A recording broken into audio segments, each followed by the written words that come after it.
Right, good morning everyone.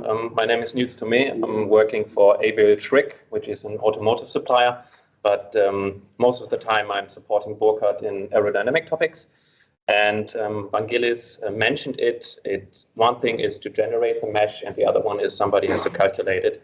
So in this study we wanted to see what impact does this new AutoCFD4 mesh has to compare to the previous mesh.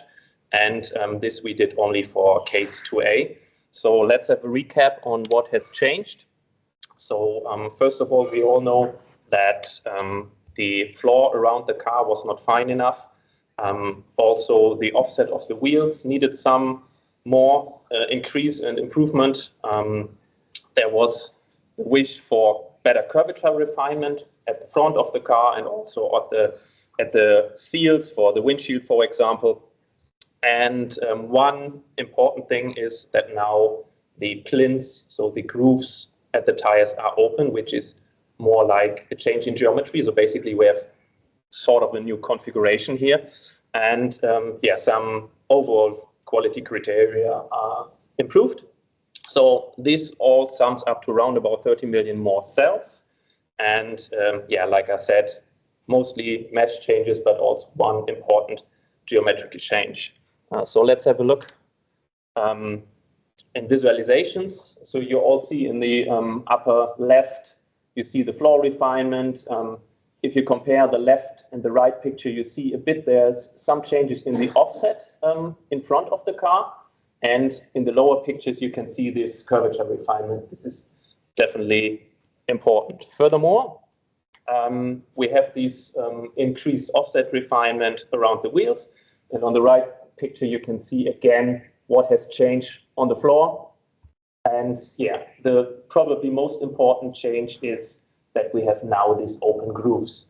And this brings us to what was our motivation for this study. So first of all, we wanted to know, can we still use old results and compare it to the new ones? Can we still do this back-to-back comparison? And second of all, we wanted to know if stability has improved with the new mesh, because we have seen there was some sensitivity in the past.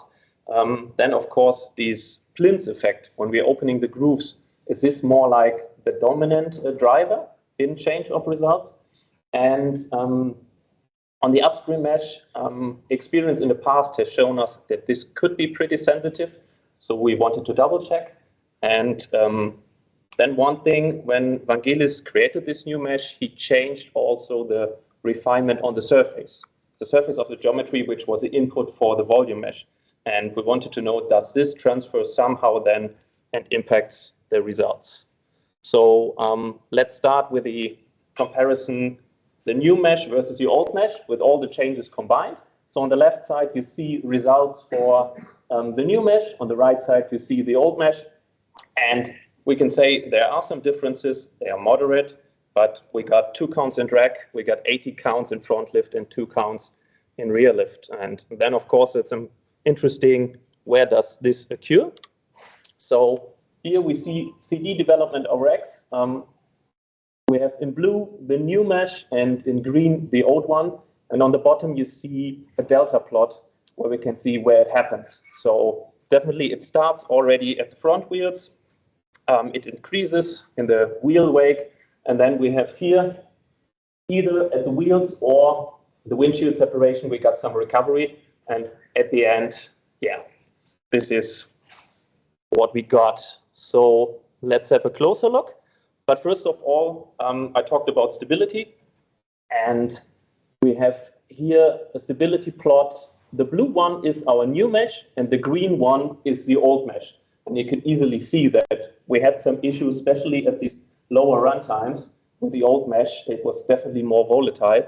And now with the new mesh, it is more stable. And this was also the reason why I'm running 7 seconds, because we had seen these issues in the past. I also ran this Rumeen calc. Luckily, it was unremarkable. So everything was fine. And then we can proceed to go on to the surface pressure.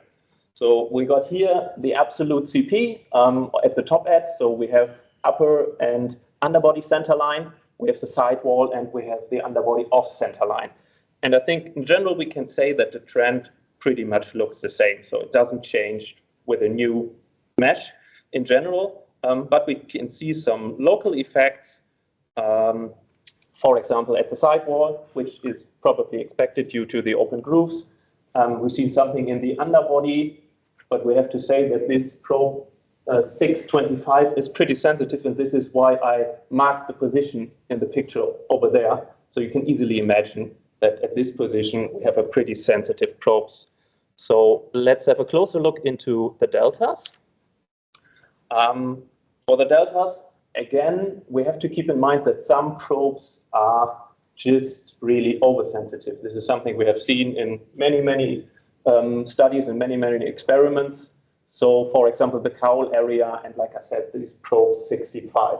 But we can also definitely say that we got an impact at the sidewall, and we got some impact in the underbody, and this is probably due to the open grooves. So here, to have a look at the flow structures, we got a flipping image of a direct comparison between these two meshes with a CP total equals 0. And we can definitely tell that there is some differences in the vortices, especially the upper wheelhouse vortex.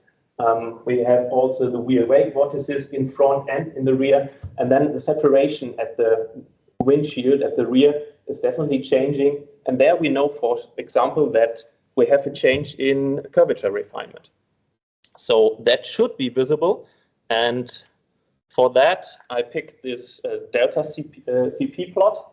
So we have the new mesh minus the old one, and you can easily spot changes. For example, the curvature refinement of the seals from the rear window. We have curvature refinement at the front. So really good to see. And also we can spot the pressure around the tires and the wheelhouse has changed. So probably again due to our open groove change. And now I want to go to single effects, because this was all now what has changed if we compare the old mesh versus the new one. And now we wanted to isolate these effects. So first of all, we took, of course, the new mesh as a baseline. And then we asked Vangelis to create us one version where simply the plinths are closed. And also because of our past experience, where we say, okay, upstream mesh changes can be sensitive, let's have one variant where we only change the upstream mesh. And then again, we wanted to simply rule out that because we changed the mesh on the surface from the geometry before we go into this meshing algorithm, we wanted to know, okay, does this have an effect? So we got these 4 variants, and to visualize the mesh, we have on top, of course, the baseline. Again, we have now a closed variance. Only plinths are closed. Everything else is the same, like the new mesh. We have on the left side this locally improved refinement upstream of the car. And then you can see here how much coarser the surface was ingoing to this new generation for this fully coarse surface mesh. And yeah, let's now focus more regarding the time, focus more on the hard facts. So I think we can see that mainly the variant where we closed the grooves again has a huge impact on forces. So we see 3 counts in drag, we see 14 counts in a front lift, and I would say that the other variants with the upstream refinement and with the coarse mesh are more or less inside of this repeatability band. So nothing too fancy here. And if we look into CD development, again, we have a similar picture as we have seen before. So in green is our plinth variant, so with the closed grooves. And like I said, we pretty much have a similar trend. What is interesting is that the recovery right now, since we have taken out in this variant, is only the grooves effect. It's not the floor refinement. It is not the windshield curvature refinement. And because of that, the recovery at the back is a bit lesser. So this is pretty interesting. And if you look at two CP deltas, again, you all know these plots. I think we can definitely say this. Now I have to explain, because you see that the sidewall effects, the pictures I showed before, it was positive. Now we have a negative delta. This is because before the old mesh was a baseline, and in this plots the new mesh is the baseline. So this is why it is upside down, but the trend is definitely the same. So I think this is something we can conclude.